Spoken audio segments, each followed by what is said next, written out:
What provision, I'd like to ask the Minister for Infrastructure, what provision will be contained in the updated manual for Manx roads for active travel and vulnerable road users? And the Minister for Infrastructure, Mr Harmer. Thank you, Mr President. All new development requires some new highway infrastructure, ranging from a simple access onto an existing road or a footway to a new highway, and footway layouts that serve several hundred houses.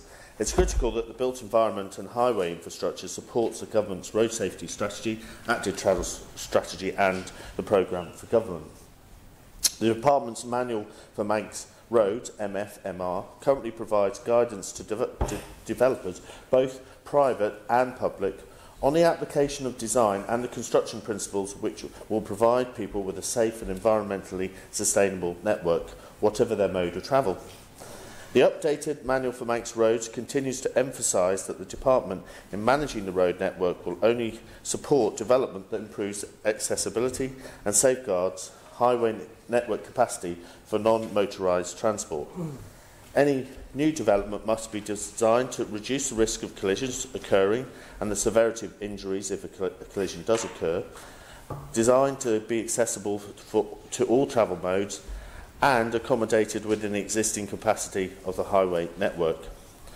The revised Manual for Manx Roads will also provide updated guidance for new developments on reducing car parking provision, especially town centre brownfield sites with active travel linkages, cycle parking standards, requirements for electric vehicle charging points, and accessibility assessments and measures required to improve active travel linkages and road safety assessments. Supplementary, Mr Shimmins. Thank you, Mr President. I welcome the Minister's comments, which were spread over a number of areas. Can he please advise, will the Manual for Manx Roads prioritise the safety of vulnerable road users, including pedestrians and cyclists? Minister to reply. Yes. Honourable Member for Council, Mrs Lord Brennan. Thank you, Mr President.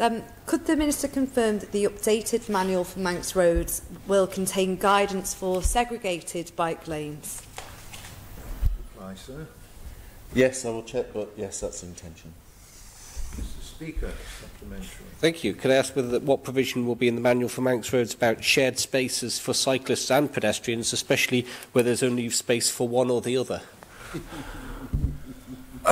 I would expect it to include about shared spaces as well in the Manual for Manx Roads.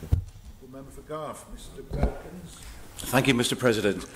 While we're talking about vulnerable road users, may I ask the Minister, is there any provision for hedgehog underpasses or wildlife?